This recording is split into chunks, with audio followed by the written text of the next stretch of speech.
All right, thanks, Chris. Welcome, everybody. Looking forward to starting our conference journey here with a really good West Virginia team to start it off. Obviously, they're playing at a high level. Neil Brown's done a tremendous job there. He's got a great staff, a lot of guys that we're very familiar with and have crossed paths with at different points, and clearly doing a great job. Obviously, this is the one game that we missed last year as far as playing in the conference, so it'll be good to get a chance to compete against these guys. They're playing at a very high level. Obviously had a huge win last weekend against a very good Virginia Tech team. So this is a complete football team coming in here. Experienced quarterback, strong run game, and one of the top defenses in the country. And were last year and certainly playing already at a very high level this year. So will be a big challenge for us. We're looking forward to getting a chance to compete against these guys. I want to say, again, just for our fan base last weekend, just how phenomenal the atmosphere was, and expecting the same thing just under the lights here this week. I know getting a primetime game here at 6:30, and last one that we'll have here for a while. Team's looking forward to going out, performing well, competing, and I know it'll be a great atmosphere in there Saturday night for the entire nation to see. So looking forward to that, and we will go ahead and take questions. Yeah, Lincoln, we saw the rotations tighten up a little bit, especially defensively this weekend. When you're going through that and trying to decide some of those things, how do you have to balance the present versus what y'all are facing schedule-wise with this 9-week stretch to open the season without a bye? Yeah, that's a good question. And there's not an exact answer. I mean, I think every position's different. I think if you've got a clear-cut one, how dominant is that one? How much further ahead are they than maybe the two or the three? How many reps do you feel like they can play at a high level and get their best? How good are the two? How good is the three? How many guys do you rotate and want to feel like that are ready to play and compete, no matter who we're playing? And so some of it's been just some of our evaluations as the beginning of the season has kind of transpired, and we've been able to see what these guys are doing on the practice field, what they're doing on the game field. And in several cases, especially defensively, there's a lot of positions where there's some tough decisions. I mean, there really is. And what we've told our guys is don't make it 50-50. Like, don't leave it up to us. Make it so clear-cut that any Joe Schmo in the stands could figure out who needs to be the starter. If you do that, you're probably going to be on the field. If it's 50-50, then sometimes it's going to go your way with the reps, and sometimes it's not. And so a lot of competition. And then I think our guys have also got to have an understanding, we're just at the beginning of this thing. This is a long season. There's going to be a lot of twists and turns. One example we've used through the years is, go look, Hollywood's first year here, go look at the first half of Marquise's year and go look at the second half. I mean, our second game at Ohio State, he didn't even play one snap. By the end of the season, he's one of the best receivers in the country. So, opportunities can come up. They're going to fluctuate when you've got a talented team like we do. So we need guys that continue to compete. We're going to continue to evaluate. And I think those reps will continue to change and fluctuate as time goes on and the different circumstances do come up. Mm-hmm. Yeah, Lincoln, you guys don't seem to be throwing down the field as much, maybe deep balls as much as you do typically. I'm just wondering, is that intentional? Is that the result of what the defense is doing? Can you kind of take us through that? Yeah, just a little bit of just some how it's played out. We've had a couple things, dialed up that we just hadn't quite been able to get to, or we just missed, or bad timing by me on the calls. I mean, I don't look back at it and say any of the times where we haven't played well offensively early in the season that's the sole thing. Our big deal offensively is we got to play with all 11 more often.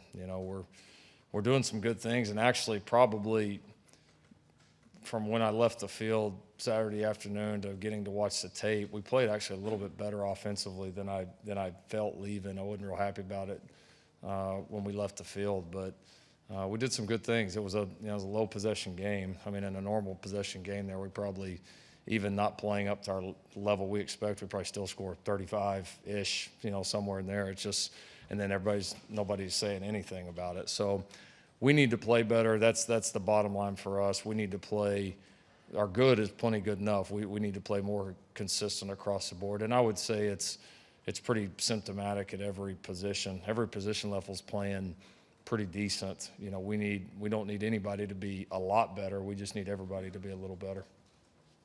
Jesse Crittenden. Hey Lincoln, you guys found some success running the ball on Saturday, but you've talked about, you know, wanting to limit the reps for Eric Gray and Kennedy Brooks since they're your only scholarship backs. How do you find that balance between, you know, utilizing them if they're effective, but also trying to keep them fresh throughout the season? Yeah, I just think we evaluate that going in, and if we've had a game, you know, where guys have had a lot of reps, or if a guy's banged up, then we've got to keep that in mind. But, you know, I mean, for example, going into last week, I mean, nobody played a lot of snaps the week prior, and both those guys are healthy and getting better. So we were pretty much on free reign with those guys. And you know, unless somebody gets banged up or just gets a ton of reps, I would imagine we'll continue to cut those guys loose. Lincoln, the progress on the offensive line, is that starting to be where you need it to be? And is that a group that has to have a set 5, or can you go with 7 or 8? Well, I think you got to have a few more that can play. And we've tried to be a little more conscious of it early this season because we've had several pretty hot games already. And so we've tried to be conscious of it there. I'm sure a group will settle in here as we go, but I would imagine with the quality of bodies we have in there, I'd imagine we'll play 6 or 7 the majority of the games. And I thought we did a lot of good things up front the other day. Honestly, that group was probably the strongest group offensively on the field. I thought they played well. We were pretty solid in the run game, pretty solid in pass pro. Really the majority of the pressures came from, you know, the backs have got to do a better job in pass pro of finishing. So we're getting there. We're taking some strides there. Like the old adage that coaches use with their quarterbacks, take what the defense gives you. I know you've said just as much as anyone else over the years, but at a place like Oklahoma, where you've had such a big splash offensively the last 5 or 6 years with your previous quarterbacks, is that a tougher message to have sink in for a kid like Spencer, given what's happened here the last 4 or 5 years? And there's a high expectation here offensively, and he understands that. I think probably more just based on his expectations, and I think all of ours, of what we can be offensively this year as compared to maybe other years. I think we feel like we got the makings of a really good group, and I think there's a pretty general consensus around our program that we feel like we're pretty close, and probably a little bit closer than a lot of people think, to really playing some good ball. And we've had some periods of this season already where we've played very good ball. So it's a fine line, and we got to push it over the hump. I think the thing for Spencer is to continue to stay patient, to continue to play within this system and trust his teammates, trust what we're doing. And if we can all do that as a group, we'll continue to get better, and we'll bust through and play pretty well here coming up soon. I want to follow up on that regarding Jason's question about the yards per play, yards per completion, whatever it is, it's really down this year. Does that play into what you're talking about with Spencer as well? He's got to trust the system, trust what's going on. It looks like he's not maybe trusting, I don't know if it's protection or where the receivers are going to be breaking open.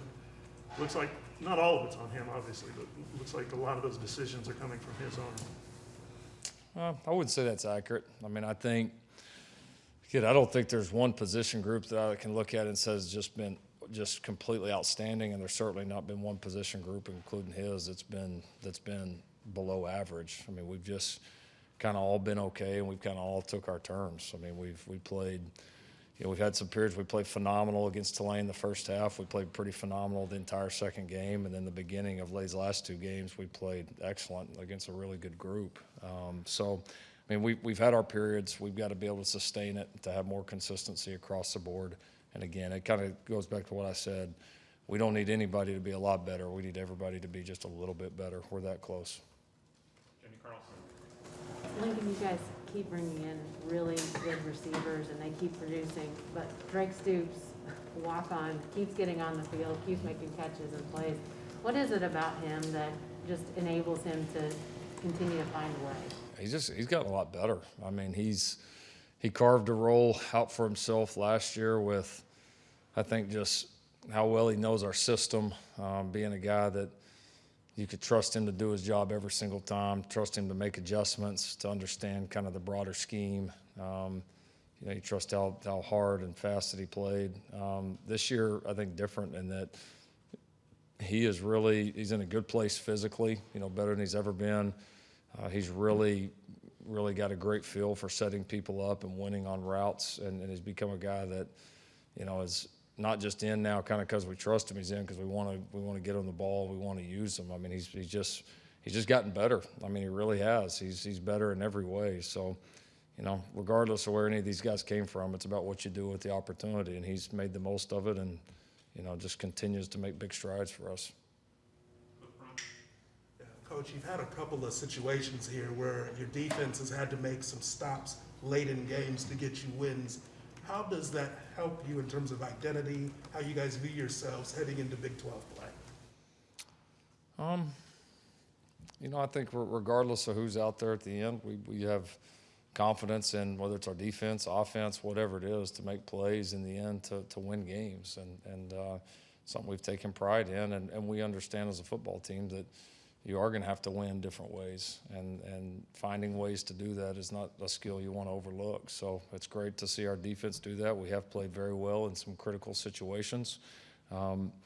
So I think that's been great, and I think we all know we've got a lot more left in the tank on all three sides, because we've, you know, in the two games this year that have gotten, you know, that have been close at the end, we've had a couple of opportunities to separate. And so as a team, that's something we got to be able to do a better job of, play a little bit more quality ball and take advantage when we do get those leads. But obviously the ability to close out, you know, we've played in a couple close games. We'll play in more close games going forward. That's the nature of it right now. And, you know, for us to show that ability and have that confidence in those critical moments is a great thing.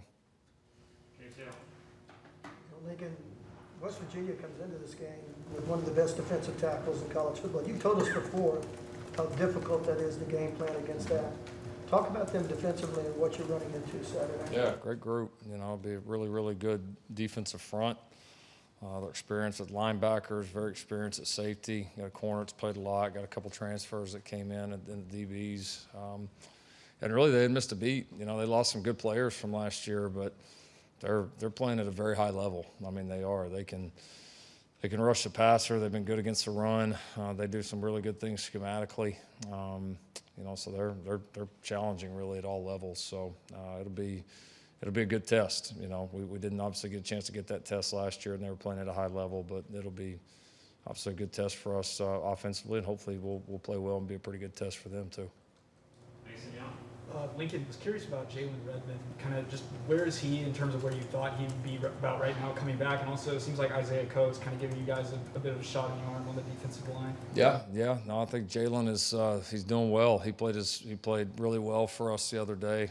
Just, you know, assignment-wise, he's been really good. I think you know, physically he's in a good place. You know, the amount of pressure he's able to get, he's a matchup problem inside. He really is. Just the combination of the athleticism and the strength that he has is pretty unique. So, and just starting really to settle in, and I think you're starting to see the kind of the smaller nuances of the position. They're showing up more on tape with him now. You know, he's really starting to turn into a good player. He really is. So he's doing great. He's doing great. I'm excited about him. And yeah, Isaiah Coe is taking advantage of you know, a couple guys being out. We had a couple guys that missed some practice time, and he's one of the guys that has, you know, really stepped up, got an opportunity, and has made the most of it. And I mean, I know everybody saw the block the other day, but he's done a lot of other very, very promising things that have us excited about him. You know, Lincoln, two-part question on Spencer. How's he playing compared to how he played at the end of last year when he was in such a groove? And whatever problems you're having, how much are they related to what's going on across the country, where teams aren't scoring as much as they have been, and a lot of teams are struggling to score? Are teams playing different, and defense is catching up? How's that all work together? I think he's playing. It's so hard to compare because it's two different groups. You know, you're talking about a group that had played a bunch of games there together last year, and you get in a groove, and it's you know, especially our skill positions are radically different. I mean, there's not a whole lot of this that's the same out there, and even some of the guys that are the same are at different positions, you know. I mean, so I think a little difficult to compare. I mean, he's been good. He can play better. He can play cleaner. He's missed a couple of throws in the games that, you know, you typically expect him to make. But I think he's played good and right on the verge of playing very, very well. Yeah, and then, I mean, as far as the trends across the country, I mean, hard to say after 3 games and not obviously having a chance to see everybody, but I mean, I think there's some, you know, I think defensive schemes are getting, you know, more and more unique as you go through. I think there's a lot of good talent right now across college football, and I mean, I guess I'd say this: I don't see as many bad defenses as I used to see. You know, in my opinion, I mean, it just feels like that everybody's, you know, the defenses have evolved, and I think you're starting to see that be more widespread, and it's not just one, you know, a couple here or there. You know, this game always goes in cycles, you know, and introduced or tempo or RPOs and all that, and defenses always catch up, and then things continue to innovate, and it'll always be that kind of game, of that cat and mouse game. So I think we're just in the middle of one of those cycles right now. Now, with that, we still expect to play a hell of a lot better offensively. Lincoln, I was actually going to follow up on what Barry asked, that second part. Is at the top, we haven't seen as much as dominant performances across 3 games as you maybe would have expected in years past. Is that as simple as the defenses are getting better? Have we maybe overlooked how different it's going to be to go back into these packed stadiums after what last year was? Like, just from the outside looking in, it just seems kind of off for everyone across college football. Yeah, I mean, there's just a lot new right now. I mean, yeah, maybe the stadiums, I don't know. I would say just the preparation has still been very unusual, although way more normal. But I mean, you don't, like, you're these guys, you don't get last year back and all the time missed and the games missed and the non-practices and the, you know, the time you missed with COVID and all, just, you don't get those things back. And so, and I think, you know, the thing is, I mean, with football, if you have bad offense and bad defense is going to win. I mean, you have to, offensively, you have to be inept. You have to be able to do something, or even if the other side's not playing well, it's still going to look like good defense to the, you know, the casual fan. So, yeah, I mean, is that symptomatic nationwide? I mean, hard for me to say, but I do know, you know, execution-wise, maybe the offenses are just a shade behind where maybe most people typically were at this point. Again, certainly not an excuse, and I certainly don't want to speak for everybody, but you're still talking about a lot of these players that have had interruptions, a lot of interruptions last year, and even just a lot of new things kind of going on right now. I mean, literally half our team the other day, the first time they'd ever played in front of a full stadium was the Western game. I mean, it's still all a little unique right now. I mean, it just is. No. Brandon Brown on the far left. Yeah, I was going to ask you that. How much of that has to do with just the gap that was stopped with spring last year, not having that, hardly having any fall, or if they did have fall camp, they missed a good portion of it because of COVID protocol and all that. And then how much of that has to do with, I guess, the timing with Spencer and some of the, like Marvin Mims, for instance, he'll go off in the first half, and then I think he's had like 9 receptions in 14 games in the second half of games. Is that due to timing, or is it due to the adjustments of the teams? Just, I don't know. Yeah, I don't have a great answer for that, honestly. I mean, you know, probably I would venture to guess somewhere around half of Marvin's games we've gotten some pretty big separation in games early, and you know, probably some of that's due to him not playing a whole lot in the second half. Some of it's luck of the draw. Some of it's, I don't know that I've identified that there's like one thing that's happened. I think as far as missing camp and all that, yeah, I mean that's hurt every football player, not just offensive players. You know, there are some guys in our program right now, and I'm sure every program across the country could say this right now, that aren't as developed, having missed all that time, and again with last year being so unique. And so, I mean, it just, it is what it is. I mean, I think the older guys in the program are you know, a little further along still. But yeah, I would say that's fair to say that some of the, you know, first, especially second-year guys, maybe even some of the third-year guys, you know, are a little behind. But again, everybody's on an equal playing field there. Everybody's dealing with the same thing. Benson in the back. Coach, curious, how is Billy Bowman doing? Does he have a chance to play this week? And also Woody Washington, see if you have an update on him as well. Yeah, Billy's doing well. We expect Billy to play. Woody Washington won't play. His injury will be some significant time. But we do expect him back this season. Get back to Jason Kersey. Yeah, Lincoln, wanted to ask you about the recruitment of DJ Graham. When you were recruiting him, did you see him as a defensive back from the beginning, or were you considering him at receiver? And just what do you remember about his recruitment? Yeah, I remember seeing his tape. We liked him. He came to a summer camp to work out, partly to try to help us answer that question. Majority of his tape was offensive tape, and we wanted to see if we thought DB was potential in his future. We thought he had potential as both. And once we got to see him live, we felt like athletically he could have a chance to play both for us. So we offered him as an athlete that day after camp. And yeah, and the recruitment went smooth. I mean, I think there was a lot of conversations back and forth about, you know, what the right thing was going to be.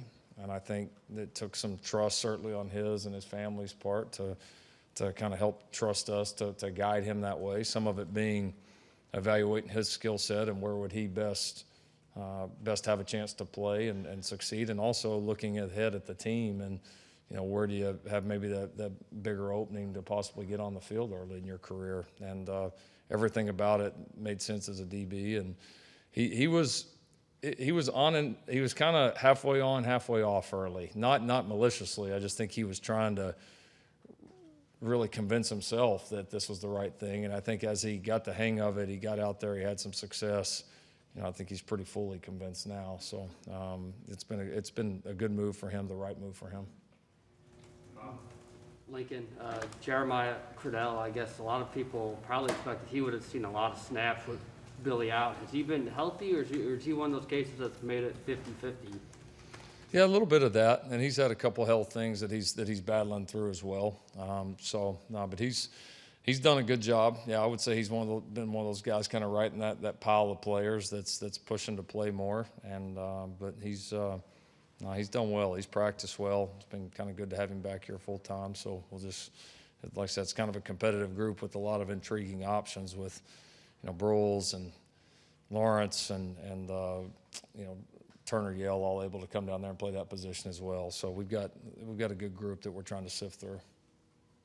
Jenny. Lincoln, gonna go off Main Street here for a second. I wanted to ask you a little bit about some of your guys and their thigh pads, which is apparently quite a big deal amongst a lot of these guys. Curious from your perspective, this is obviously, I mean, you got to play as a team, but these guys with the individual sort of expressions, what do you make of them, and what's sort of the talk amongst these guys with those things? Yeah, they actually told me some guys had been doing it for a few years. I'd never seen it until this year. Never. I think they told me maybe Buki did it or something like that, maybe one other guy on our team. And honestly, I had never even paid attention to it. I had no idea.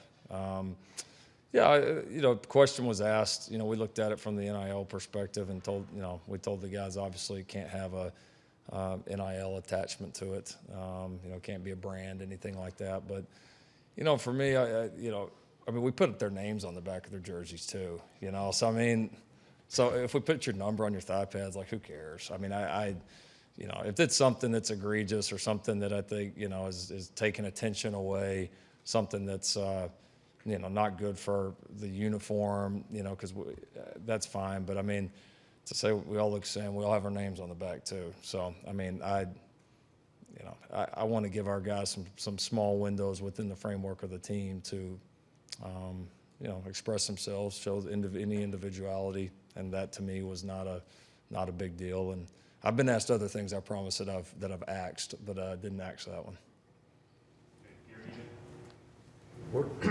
Lincoln, we're still trying to, I think, navigate where NIL's taking everybody, and now that especially into the season, try to figure out, you know, just what kind of impact it's going to have now that the game's begun.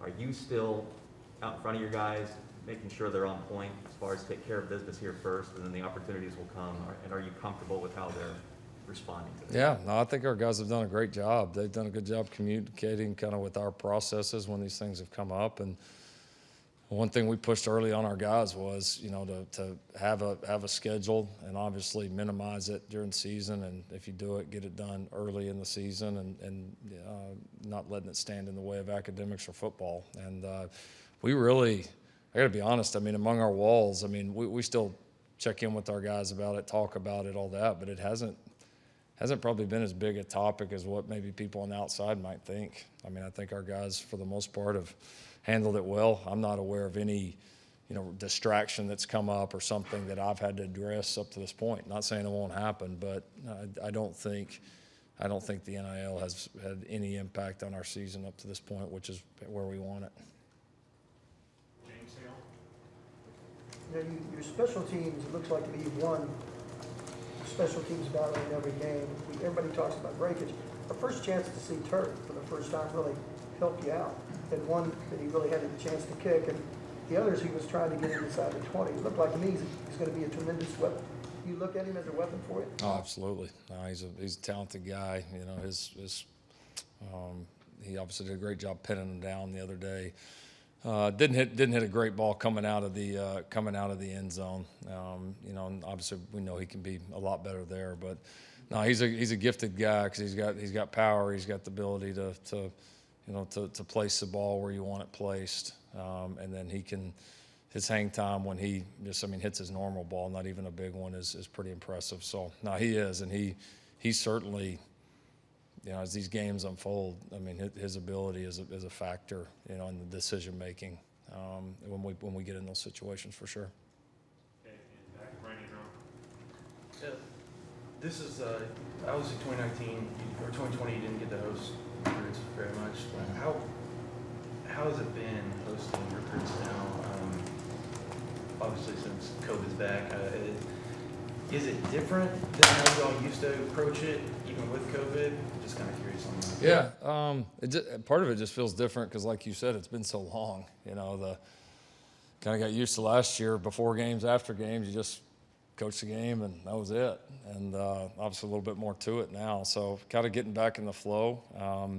But it's been good. It's been good to host people. You know, we've got some COVID protocols that we're, you know, being careful with and trying to be very aware of, both for our staff, our players, and the recruits and their families. And I would say that's changed some of the scheduling that we would do to try to put everybody in safe environments.